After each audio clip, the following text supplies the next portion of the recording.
ఓం నమో వెంకటేశాయ. శ్రీ వెంకటేశ్వర ప్రభువు ప్రధాన నగరమైనటువంటి భారతదేశంలోనే ప్రధాన నగరమైనటువంటి ఢిల్లీ నుంచి మనకు ప్రత్యక్ష వీక్షణంగా ప్రపంచ దేశాలన్నీ కూడా చూసేటట్లుగా తిరుమల తిరుపతి దేవస్థానముల వారు ఈ అవకాశాన్ని కలిగించి ఉన్నారు. కనుక అక్కడ నుంచి మనం ప్రత్యక్షంగా సభక్తిపూర్వకంగా వీక్షిస్తూ ఉన్నాం. శ్రీనివాస ప్రభు నేటి అవతారంగా జగన్మోహిని అవతారంగా మనకు దర్శనమిస్తూ ఉన్నారు. ఎక్కడ చూపులు మల్లిన వెనుదిరిగిరావు, ఎక్కడ చూపులు మల్లిన వెనుదిరిగిరావు, ఎక్కడికి వలసపోలేవు. సురలను మోహించే చక్కని రూపం, కరువులేని వయ్యారం కురిపించునదే. అరకన్నుల మత్తులో ఆకర్షించే తేజము, సిరికి పుట్టెనే అసూయ శ్రీమంతుడు మోహినైతే. లక్ష్మీదేవికి కూడా ఆ అమ్మవారిని ఒక్కసారిగా దర్శించి, నాకంటే అందంగా తయారయ్యాడు కదా, నాకంటే అందమైన వాడిగా ఇక్కడ జగన్మోహిని అవతారంగా కనిపిస్తున్నాడు కదా అని లక్ష్మీ అమ్మవారే ఒక్కసారిగా ఆశ్చర్యానికి గురవుతారనమాట. ఇంత అందమైనటువంటి వాడు ఇన్ని రోజులు వంపు సొంపులతో వయ్యారాలతో నేను అందగత్తెనని నేను అనుకుంటూ ఉండేదాన్ని కదా, శ్రీహరి పాదములొత్తుతూ ఇప్పుడు నా ఆటలు చెల్లవేమో, నా అందం అతని అందం ముందు చెల్లదేమో అని ఇక్కడ సిరికి పుట్టెనే అసూయ శ్రీమంతుడు మోహినైతే అనే ఒక సందర్భాన్ని మనం గ్రహించాలి. వంపు సొంపుల తరంగాలలో ఒదిగిరి అసురులు, కొంప కర్మ మరచి రంకు నేర్చిరి అసురులు. వెంపర్లాటగా చిలికిరి అమృతముకు పర్వతమును, చంపులాటన ఓడించే జగన్మోహనావతారం. ఆహా! చిలకాలని ఆ నడుమును చేపట్టగా తలచిరి, అలసినవారసలే అన్నీ మరచిరి. వేలం వేస్తే కాలం 1000 కుబేరులు చాలునా, ఇలవేంకటపతియే జగన్మోహనుడైనా. ఆ రాక్షసులందరూ కూడా ఆ పర్వతాన్ని చిలికి చిలికి ఇంకా మనకు అమృతం వచ్చింది కదా, అది కాదు అసలైన చిలకడం అంటే, అదిగో ఆ నడుమును చిలికితే అమృతం కంటే గొప్పదైనటువంటిది ఉద్భవిస్తుంది కదా అనేటటువంటి మోహంలో ఉన్నారనమాట. చిలకాలని ఆ నడుమును చేపట్టగా తలచిరి, అలసిన వారసలే అన్నీ మరచిరి. అంతకు ముందే వాళ్ళు అలసిపోయి ఉన్నారు, అందులో తన్మయత్వంలో ఉన్నారు ఆ రూపాన్ని చూసి. అలాంటి రూపాన్ని కాలం వచ్చి వేలం వేస్తే 1000 కుబేర్లు అయినా సరిపోతారా, ఇలవేంకటపతియే జగన్మోహనుడైనా అనేటటువంటి ఒక సందర్భాన్ని మనం గుర్తించినట్లయితే, అసలు అలాంటి రూపాన్ని ఒక్కసారిగా దేవతలందరూ కూడా ఎక్కడ చూపులు మళ్ళిన వెనుదిరిగి రావంట, ఎక్కడికి చూపులు వలసపోవంట. వలసపోవడానికి ఇక్కడ ఏదైనా లోటు ఉంటే కదా, ఆ రూపంలో ఏదైనా లోటు కనిపిస్తే ఇంకొక చోటికి వలస వెళ్ళవలసి ఉంటుంది. అలాంటి లోటు లేనితనం ఉన్నటువంటి ఒక పరిపాటి మన కళ్ళ ముందు కనిపిస్తున్నటువంటి జగన్మోహనావతార రూపంలో ఉన్నటువంటి పరమాత్మ. కలయో కలయో వైష్ణవమాయయో, ఇతర సంకల్పార్థమో సత్యమో తలపన్నేరక యున్నదాననో,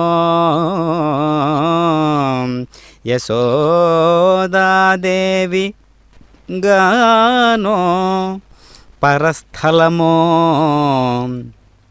బాలకుడెంత ఈతని ముఖస్తంభై యజాండంబు ప్రజ్వలమయ్యుండుటకేమి హేతువో, మహాశ్చర్యంబు చింతింపగన్.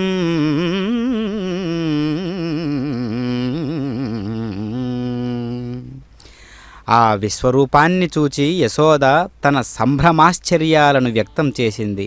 పుట్టిన తావు చెరసాల కావడం వల్ల ఇక్కడి కావలి వాళ్ళందరినీ నిద్రలో ముంచేసింది. అక్కడ యశోదకు పుట్టింది కొడుకు కూతురో తెలియని స్థితిని కల్పించింది. కంసుడు ఆ బాలికను భూమిపై వైచి చంపబోతుంటే ఆ బాలిక భూమిపై పడకుండా నవ్య దివ్య మాలిక గంధబంధుర మణిహారాంబరాధ్యలంకార హారిణియు గదాశంఖచక్ర పద్మచర చాపాశిశూలధారిణియునై 8 కరంబులంగర మెప్పుడు సిద్ధచారణ కిన్నెర గరుడ గంధర్వాది వైమానిక నికాయంబు కానిక లిచ్చి పొగడ నెగడుచు అచ్చరల ఆటపాటలకు మెచ్చుచు సాక్షాత్కరించింది. ఆ సన్నివేశాన్ని ఒక్కసారి మనం గ్రహిస్తే, సందర్శిస్తే జగన్మోహనుని యొక్క ఆవిర్భావం, జగన్మోహనాకారుడైనటువంటి పరమాత్మ అంశ, అతని యొక్క ఉద్దీపన శక్తి, అంతటి అందమైనటువంటి తత్వం ఆ సందర్భాన్నే పండించినది. లోకాలన్నింటినీ కూడా ఒక్కసారిగా తన వైపు తిప్పుకున్నటువంటి అవతారం ఏదైనా ఉంది అంటే అదిగో కనిపిస్తూ ఉన్నది కదా, జగన్మోహిని అవతారం. ఈ జగన్మోహిని శక్తే బ్రహ్మదేవుణ్ణి వంచించి గోగోపాల రూపాలతో దాదాపు 1 సంవత్సర కాలం ఆశ్చర్యపరచింది. మోహము లేక జగంబుల మోహింపగజేయు నేర్చి మొనసిన విష్ణున్ మోహింపించెన్ ననియడు మోహమున విధాతతాన మోహితుడయ్యన్ అనింది భాగవతం. శ్రీహరి మోహం అంటనివాడు, కానీ తాను అన్ని లోకాలను మోహింపజేయగల నేర్పరి. అలాంటి విష్ణువునే మోహింపజేద్దామనుకొని మోహపడిన బ్రహ్మ తానే మోహంలో కూరుకుపోయాడు. అంతేకాదు, పగలు ఖద్యోతరుచి చెడుపగిది, రాత్రి మంచు చీకటి లీనమై మాయుమాడ్కి విష్ణుపై అన్యమాయలు విశదమగునే చెడి నిజేసుల గరిమంబు జెరచుగా కానింది భాగవతం. బ్రహ్మ పుట్టింది బుద్ధి ఎరింగితి, పుట్టింతితి జగము సగము పోయెను ప్రాయంబు, ఇట్టివి నూతన సృష్టులు పుట్టుట లేదౌర ఇట్టి భూమెలు భూమిన్ అని ఆశ్చర్యచకితుడయ్యాడు. ఈ సన్నివేశాన్ని బట్టి యోగమాయా మోహిని ప్రభావం ఎంత విస్మయజనకమో తెలుస్తూ ఉన్నది కదా. కనుక అలాంటి విచిత్రమైనటువంటి భావావేశాలను పండించినటువంటి అవతారం, వంపు సొంపుల తరంగాలతో జగన్మోహిని అవతారము. సాక్షాత్తు రంభా, ఊర్వశి, మేనక, అప్సరసలు సైతం ఒక్కసారిగా ఇక మా ఉపాధి చెల్లదేమో అని అనుకుంటూ ఉన్నారు. అంటే వాళ్ళ యొక్క జన్మ ఆవిర్భావం, వాళ్ళ యొక్క అవతారం, వాళ్ళ యొక్క అసలైనటువంటి ఒక సహజమైనటువంటి ఉపాధి, ఆ వంపు సొంపులతో అందచందాలతో ఆ సాధకులను ఎవరైతే లోకకంటకులుగా ఉంటారో వారిని మోహావేశభరితులై వారిని ఆ యొక్క సిద్ధాంతాల నుంచి తప్పించేటటువంటి అవతారాలుగా రంభా, ఊర్వశి, మేనకలు ఈ విధంగా అనుకుంటూ ఉన్నారు. ఇక మాటలు చెల్లవేమో, మా ఉపాధికి లోటు కలుగుతుందేమో అనుకుంటూ ఉన్నారు. కారణం ఏంటి? మాకంటే అందమైనటువంటి వాడిగా జగన్మోహిని అవతారంలో ఉన్నటువంటి పరమాత్మను దర్శించి ఒక్కసారిగా వాళ్ళు ఇలా అనుకుంటూ ఉన్నారు. అదేవిధంగా సాక్షాత్తు లక్ష్మీ అమ్మవారు కూడా ఇలాగే అనుకుంటూ ఉంది.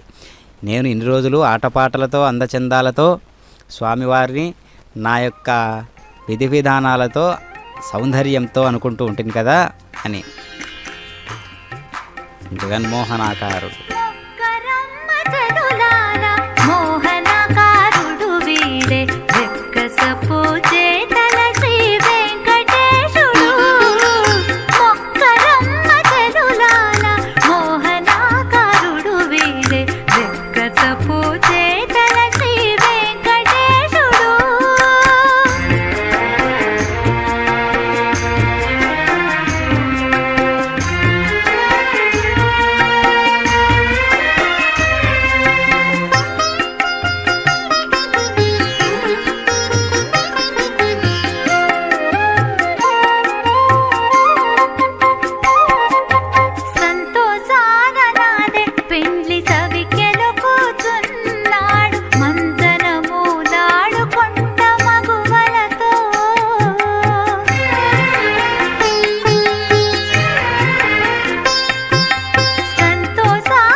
పావురతుల దనిసి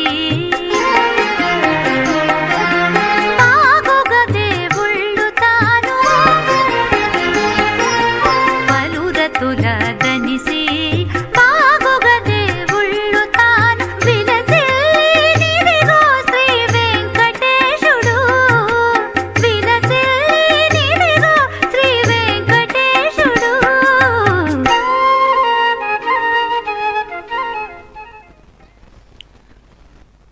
ఓం నమో వెంకటేశాయ. జగన్మోహనాకారుడైనటువంటి పరమాత్మ జగన్మోహిని అవతారంలో ఎంతో చక్కనైనటువంటి అలంకరణతో పంచభూతాలు సైతం సరిపోవేమో ఈ అలంకరణ కోసం, ఈ విభూతులన్నీ సరిపోవేమో ఈ యొక్క చక్కనైనటువంటి రూపానికి అలంకరణగా అని ఒక దివ్యమైనటువంటి సందేశాత్మకంగా కనిపిస్తూ ఉన్నటువంటి దర్శనం ఏదైనా ఉంది అంటే అది జగన్మోహిని అవతారం. ఎంతటి చక్కనైనటువంటి రూపం అంటే అసలు దేవతలు అందరూ కూడా ఒక్కసారిగా భ్రమకు గురి చేసేటటువంటి దివ్యమైనటువంటి బ్రహ్మరుద్రాదులను సైతం భ్రమకు గురి చేసేటటువంటి రూపం ఏదైనా ఉంది అంటే అది ఈ యొక్క చక్కనైనటువంటి జగన్మోహిని రూపం. కనుకనే పరమాత్మ తలచుకుంటే అందానికి లోటెక్కువనా, అందానికి లోటేమైనా ఉంటుందా అని ఆలోచనకు గురి చేసేటటువంటి ఒక రూపమే ఈ యొక్క జగన్మోహిని అవతారం. అందుకనే రాక్షసులు ఆ యొక్క దివ్యమైనటువంటి బ్రహ్మరుద్రులే మోహించబడేటటువంటి ఈ రూపానికి ఇంకా రాక్షసుల గురించి చెప్పనవసరం లేదు కదా. కాబట్టి స్వామివారు అవతరించినటువంటి ఆ యొక్క జగన్మోహిని అవతారానికి సంబంధించినటువంటి విధి విధానాలు, వచ్చినటువంటి లక్ష్యం అన్నీ కూడా నెరవేరడానికి ఆస్కారం ఎంతగానో ఆ సందర్భమే మనకు తెలియజేస్తూ ఉన్నది. కనుకనే 5వ నాటి ఉదయం ఆపన్నివారక శ్రీనివాసుడు మోహిని స్వరూపంలో ఉత్సవానికి వస్తాడనమాట.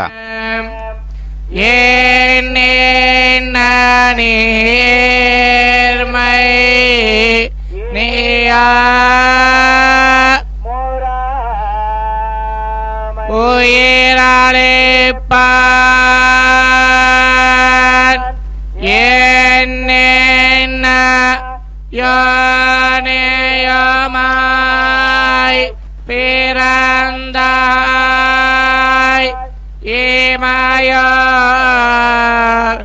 தலைவா மேனென்ன கேட்டருளாய்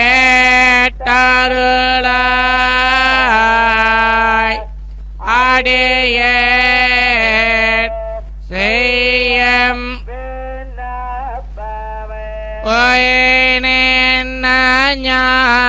ஞானமும் ஒழுக்கம் அழக்குடம்பு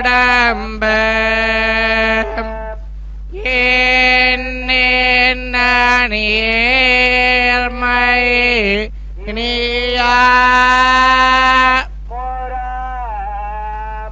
உயிராலே பார் என்ன யானியமாய்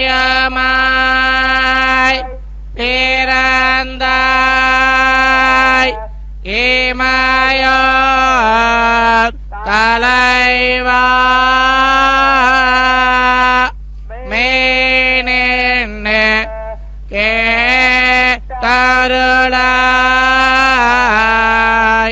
அடியேன் செய்யம் விண்ணப்பமே.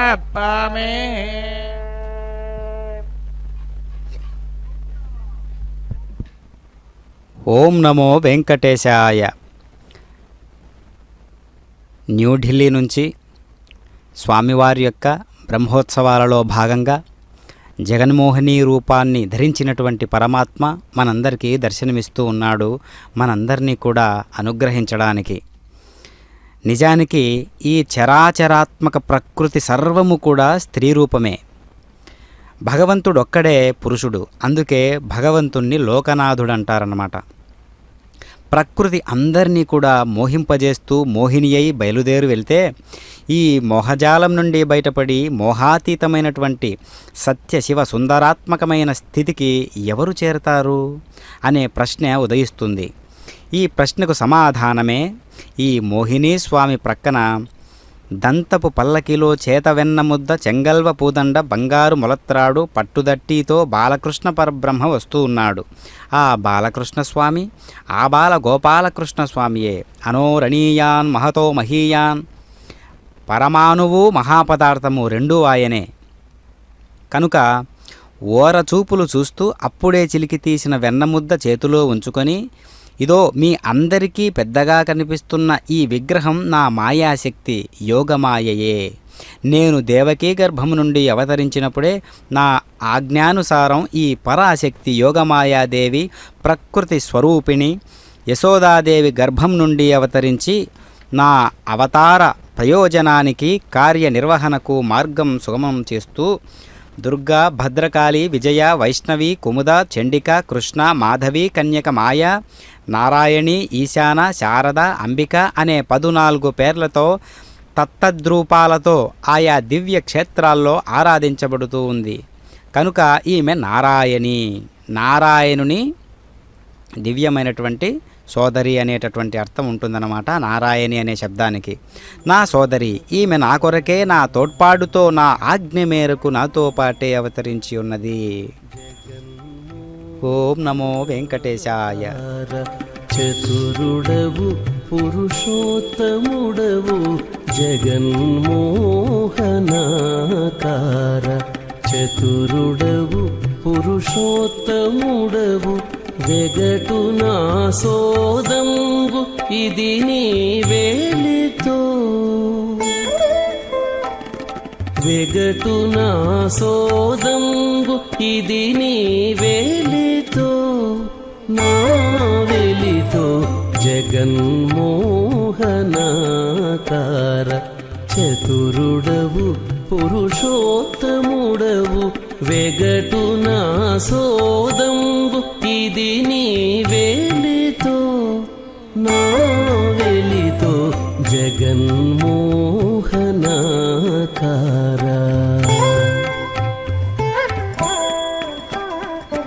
జగన్మోహనాకార.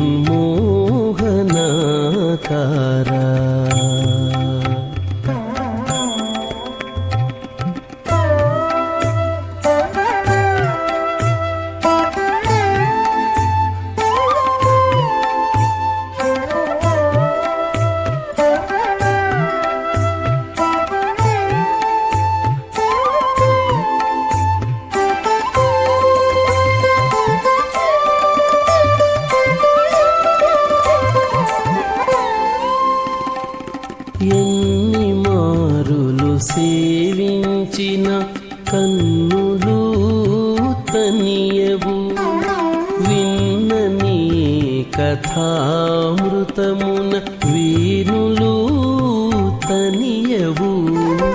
ఎన్ని మారులు సేవించిన కన్నులు తనియవు, విన్న నీ కథామృతమున వీనులు తనియవు.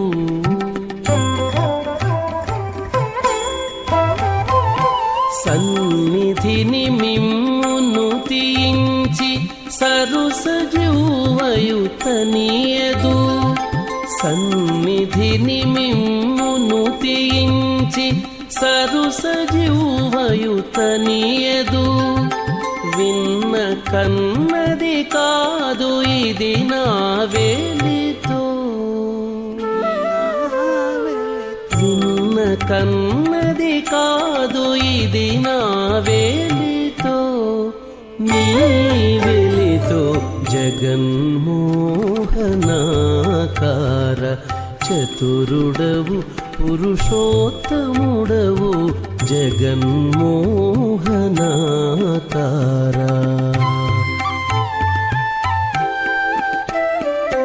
జగన్మోహనాకార.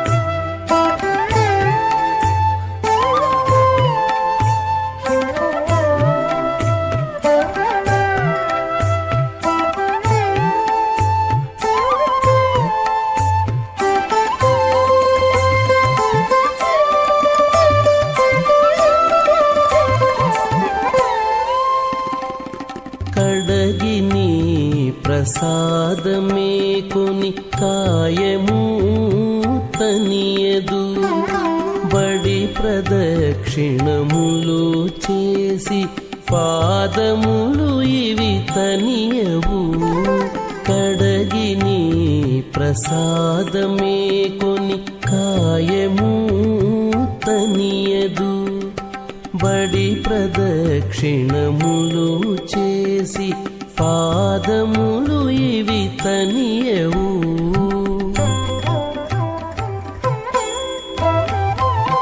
నుడివి సాష్టాంగంబు చేసి నుదురును తనియదు నుడివి సాష్టాంగంబు చేసి నుదురును తనియదు వెడగుదనమిది కలిగెనిది నా వేలితో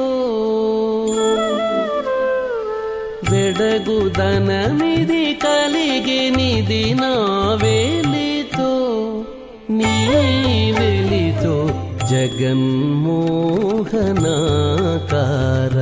చతురుడవు పురుషోత్తముడవు జగన్మోహనాకార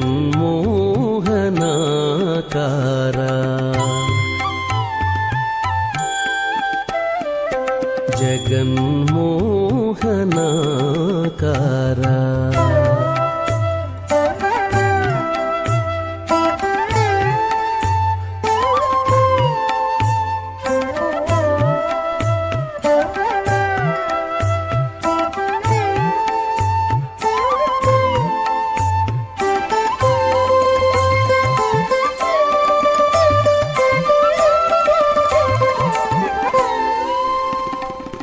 చెలగి నిన్ను నే పూజించి చేతులు తనియవు చెలువు సింగారంబు తలచి చిత్తము తనియదు చెలగి నిన్ను నే పూజించి చేతులు తనియవు చెలువు సింగారంబు తలచి చిత్తము తనియదు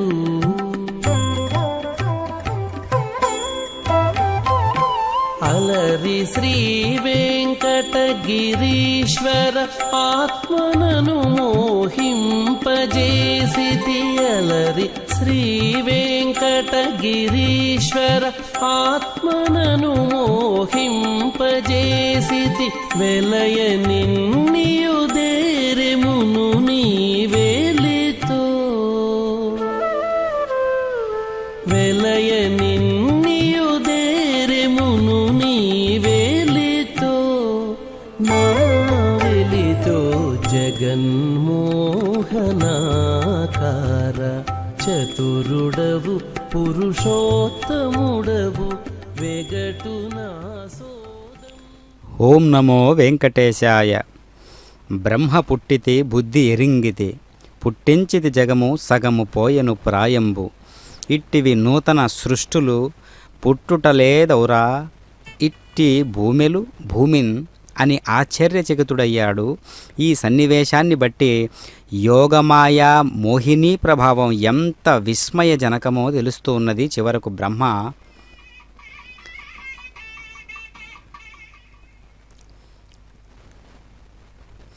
ఏ పరమేశుతే జమున ఈ వరాహ నృసింహ గోవింద గోవింద హరి గోవింద గోకుల నందన గోవింద శ్రీనివాస గోవింద శ్రీ వెంకటేశ గోవింద శ్రీనివాస గోవింద శ్రీ వెంకటేశ గోవింద వామన భృగురామ గోవింద